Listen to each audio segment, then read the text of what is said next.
fitness and nutrition go very much hand in hand. So to make your health work for you, it's all about getting the balance right. The things you eat and diet you follow can have a big impact on the way you feel and perform. That's where our resident nutritional therapist, Claudia Norris, comes in. OK, Claudia, so today we're focusing on sugar. Is it as bad as nutritionists claim it to be? It is. It's highly addictive, and we just simply have too much of it in our diets. I mean, one nutritionist, Dr. Mark Hyman in America, he likens sugar to a recreational drug. And he says, look, I like tequila as much as the next person, but it doesn't mean I'm drinking it all day. You know, and breakfast is now like a dessert. You know, some of those cereals are 75% sugar. That's a very difficult way to start the day, because your blood sugar is out of balance at the beginning of the day, and many people are on a roller coaster with energy slumps and sugar cravings, and ultimately it can lead to type 2 diabetes. Okay, so are we talking refined sugar or sugar found in other products, other food products that people may not be aware of? That's right. Hidden sugar is a big contributing factor. And I mean, what I should say as well is that excess sugar, any excess sugar we eat, is converted into fat in our body. So it's the major cause of obesity. But yes, there's so much hidden sugar. So in previously we talked about how manufacturers had taken out the fat from foods because we were told we should eat low-fat foods, and they substituted it with sugar. So, for example, Davina, when you go to the supermarket, would you buy fat-free mayonnaise or would you buy whole egg mayonnaise? I usually go for the low-fat version, yeah. Of course, that's your natural instinct. But the low-fat or fat-free version can have 23 grams of sugar per 100 grams, whereas the whole egg mayo has only 2 grams of sugar per 100 grams. So it's a huge difference, and the sugar is worse for us than the fat. So we should really be going for the whole fat versions. The same with yogurt. Like, for example, low-fat yogurt can contain 15 grams of sugar per 100 grams, compared to 5 grams in the whole-fat yogurt. So is it really about looking at each product individually and perhaps understanding labels as well? It's about reading the labels. And, there are over 50 different names for sugar. So, and this is how it doesn't end up always as the number one ingredient, because they've put it in different forms, so it's a little bit lower down on the list. It's very sneaky.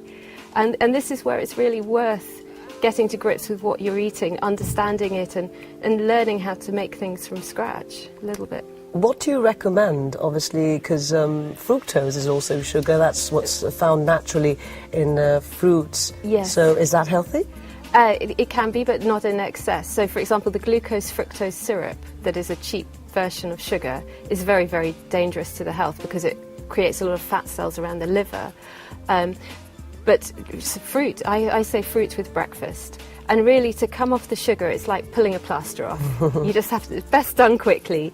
And what I recommend is, if you want to come off the sugar, give yourself a 10-day challenge to reset the taste buds, okay? So you're only allowed 2 pieces of fruit with breakfast, vegetables the rest of the time, and obviously protein and whole grains. And no sugar during those 10 days apart from the fruit. No honey, no sugar substitutes. And you'll be amazed on day 11 when you go back to your fruit yogurt or whatever it is that you normally enjoy, it will taste far too sweet. And if you just do that, once every 3 or 4 months, just reset your taste buds. It's really useful. And just a general advice, how much sugar should we be consuming on a daily basis? You should be consuming natural sugars through fruit. I mean, when I'm not doing my detoxing, for example, I have honey, I have coconut sugar. I enjoy sweet things too. I'll use dates to make protein balls and that kind of thing. But it's just good to reset every so often. There isn't a lower limit for sugar. There isn't a recommended amount that you should be eating.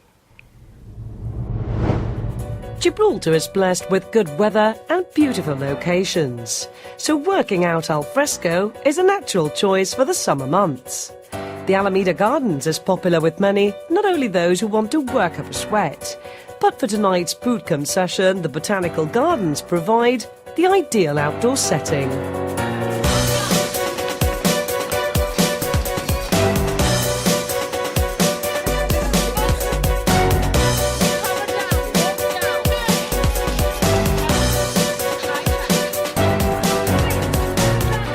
Okay, Nicole, so let's start at the very beginning. How did you get involved into the whole fitness arena? Where did it all begin for you?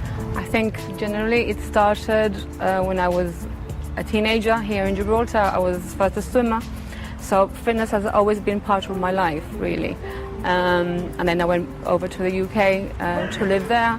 I first got qualified back in '94 after I had both my children, and that's where I got my basic exercise to music. And from there I just started teaching basic classes, and then got qualified with personal training, gym instructor, and various other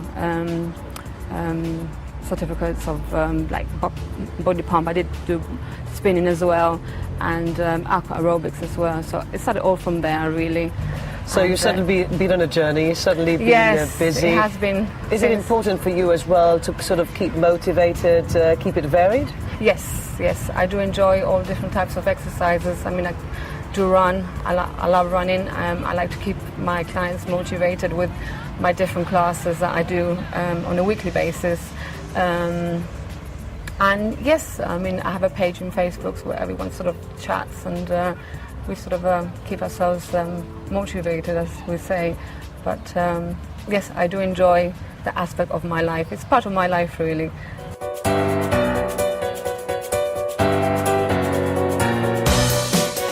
We're here at the Alameda Garden, Yes, we are. so run us through what we'll be doing in today's class, making use of some of these sort of natural structures Oh yes, here. it's a beautiful place. I mean, here we're blessed in Gibraltar what we have. We'll be using these steps we have here. We'll be going a bit further up. We'll be using the benches. We'll be using the hills, and we'll be using the floor. So we'll do different exercises. We'll be doing toning, high impact workouts as well, HIIT, and just to sort of elevate the heart rate, and then tone up, and then finish off with some stretching.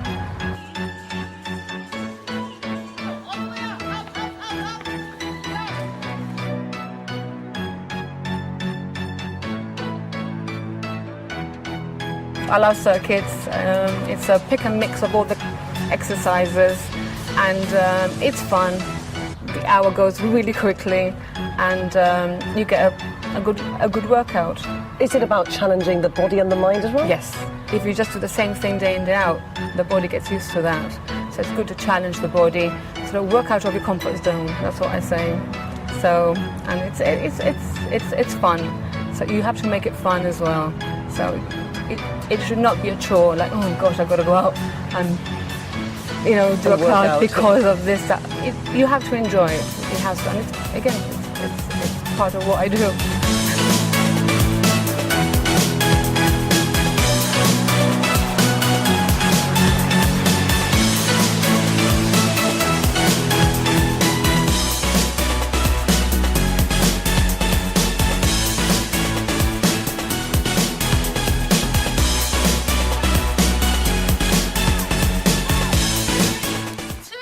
For someone who's just starting exercises or classes, I would advise sort of to work out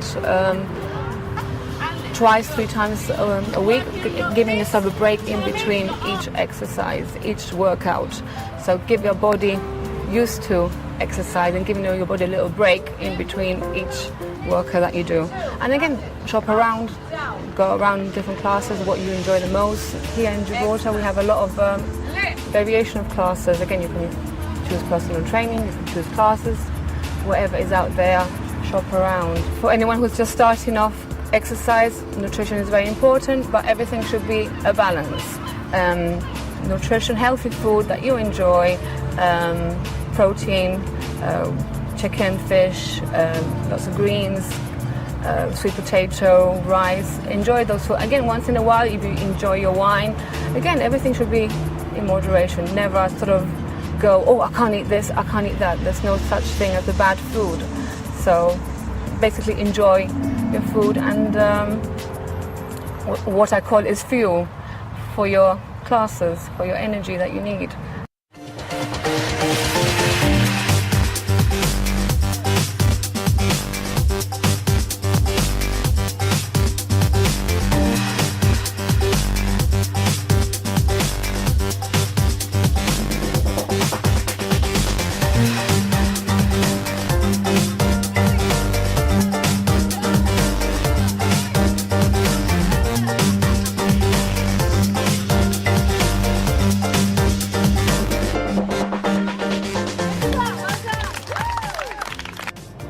How did you find it? I found it great. What I've really enjoyed about it is the fact that we're outdoors, Yes. and it's really great to keep things varied, because one minute you're working on sprints, the next minute you're working on more sort of concentrating on particular areas. The fact that you're outdoors in such a lovely setting, Brilliant. you kind of Lovely. forget that you're working out, and that hour, like you said earlier, Yes. goes by It makes it really quickly. It does fun, make a difference. And the hour, as I said, goes really quickly. And the fun element as well, the fact that you do Yes. partner work, that's quite interesting as well. I really that enjoy works. that. That's quite interactive, you know. Competitive as well, it Yes. brings out the edge in people. Yes, exactly. So it's fun as well, and everyone sort of mingles and we all chat, but we still carry on working out. So it's all good fun, as well as having a good workout afterwards and a good sweat. Well, at the moment, it's playing a big part of my life. I've always liked to train a little bit, and when I quit smoking, I gained 14 kilos. I tended to eat lots and lots, and I lost 6 kilos, and then I was stuck. You know, a bit of jogging, a bit of controlled diet, but I was stuck. And ever since I was introduced to Nicole's fitness training, it's been great. You know, it's kicked my metabolism. She's fantastic. She gives you encouragement. You know, she's a great mentor to anybody that wants to, you know, keep fit, and it's great for all ages. It's wonderful. You enjoy it and lose weight. I've lost another 7 kilos ever since March. With Nicole's fitness, it's given me the strength to jog a few more extra kilometers, and I'm really happy. Everybody should exercise. Okay, Zoe, so you're Nicole's daughter. So what I would like to know is, what's it been like to have grown up with Nicole as your mum? Great, seeing the fitness and health side of life, just being taught how to maintain it in my daily routine and stuff, and in the morning, and come to her classes in the afternoon. It's great. Would you say she's been an inspiration in that way? Definitely. She's a great mentor. Great. What is it about her classes that you enjoy? The energy. She really gets you going, gets all the right places. So she really gets you motivated, get your energy up. Nicole, well, this is what we look like after an intense workout. You certainly know how to put the ladies through their paces, and I can tell you I'm really feeling it on my legs. Good. Is this one of the areas you're That's one of the main targeting? areas we're targeting. On the travelling lunges that we did, on the jump, on the air squats, and football feet, that's where you're mainly working your legs, inner thighs, glutes, bum area, and we sure worked out a good sweat today. But yes, you might be feeling it tomorrow or the day after. I'm sure I will. Again, exercise is ageless, so I have ladies working out from school years to 30s, even 60 plus ladies I have in my class. So again, everyone can exercise at their own comfort, and again, can be adapted. Any exercise can be adapted to their own needs.